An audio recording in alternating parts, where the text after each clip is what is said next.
ಎಲ್ಲರಿಗೂ ನನ್ನ ಶುಭ ದಿನ. ಒಳ್ಳೆ ವಿಷಯಗಳನ್ನ ಬೇಗ ಹರಡೋಣ ಅಂತ ಹೇಳ್ತಾ, ಇವತ್ತಿನ ಮತ್ತು ಎಂದೆಂದಿಗೂ ನೆನಪಲ್ಲಿಟ್ಟುಕೊಳ್ಳಬೇಕಾದ ಸತ್ಯ ಘಟನೆ. ಜೈ ಹಿಂದ್ ಎಂಬ ಪದವನ್ನು ಸೃಷ್ಟಿಸಿದ ಶ್ರೇಷ್ಠ ಸ್ವತಂತ್ರ ಹೋರಾಟಗಾರನಾದ ನೇತಾಜಿ ಸುಭಾಷ್ ಚಂದ್ರ ಬೋಸ್ ಅವರ ಬಗ್ಗೆ ತಿಳಿದುಕೊಳ್ಳೋಣ. ಸುಭಾಷ್ ಚಂದ್ರ ಬೋಸ್ ಭಾರತದ ಅತ್ಯಂತ ಶ್ರೇಷ್ಠ ಸ್ವತಂತ್ರ ಹೋರಾಟಗಾರರಲ್ಲಿ ಒಬ್ಬರು. ಬಂಗಾಳ ಪ್ರಾಂತ್ಯದ ಕಟಕ್ನಲ್ಲಿ ಶ್ರೀಮಂತ ಕುಟುಂಬದಲ್ಲಿ ಜನಿಸಿದರು. ಅವರು ಕಲ್ಕತ್ತಾದಲ್ಲಿ ತತ್ವಶಾಸ್ತ್ರದಲ್ಲಿ ಪದವಿ ಪಡೆಯುವ ಮೂಲಕ ಶಿಕ್ಷಣ ಪಡೆದರು. ಸುಭಾಷ್ ಚಂದ್ರ ಬೋಸ್ ಅವರನ್ನು ಭಾರತೀಯ ನಾಗರಿಕ ಸೇವೆಗಳಿಗೆ ಆಯ್ಕೆ ಮಾಡಲಾಯಿತು. ಆದರೆ ಬ್ರಿಟಿಷ್ ಸರ್ಕಾರಕ್ಕೆ ಸೇವೆ ಸಲ್ಲಿಸಲು ಇಷ್ಟವಿಲ್ಲದ ಕಾರಣ ಸೇವೆಯನ್ನು ತೆಗೆದುಕೊಳ್ಳಲು ನಿರಾಕರಿಸಿದರು.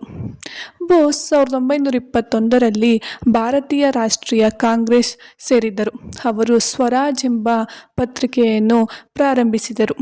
ಅವರು ಅಖಿಲ ಭಾರತ ಯುವ ಕಾಂಗ್ರೆಸ್ ಅಧ್ಯಕ್ಷರಾಗಿದ್ದರು ಮತ್ತು ಬಂಗಾಳ ರಾಜ್ಯ ಕಾಂಗ್ರೆಸ್ ಕಾರ್ಯದರ್ಶಿಯೂ ಆಗಿದ್ದರು. 1924ರಲ್ಲಿ ಅವರು ಕಲ್ಕತ್ತಾ ಮುನ್ಸಿಪಲ್ ಕಾರ್ಪೊರೇಷನ್ನ ಸಿಇಒ ಆದರು.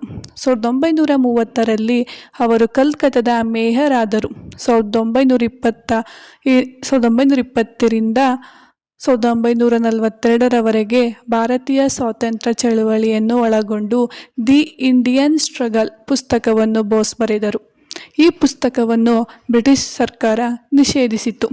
ಜೈ ಹಿಂದ್ ಎಂಬ ಪದವನ್ನು ಅವರು ಸೃಷ್ಟಿಸಿದರು. ಅವರ ವರ್ಚಸ್ಸು ಮತ್ತು ಪ್ರಭಾವಶಾಲಿ ವ್ಯಕ್ತಿತ್ವವು ಅನೇಕ ಜನರನ್ನು ಸ್ವತಂತ್ರ ಹೋರಾಟಕ್ಕೆ ಪ್ರೇರೇಪಿಸಿತು ಮತ್ತು ಇಂದಿಗೂ ಭಾರತೀಯರಿಗೆ ಸ್ಫೂರ್ತಿ ನೀಡುತ್ತದೆ.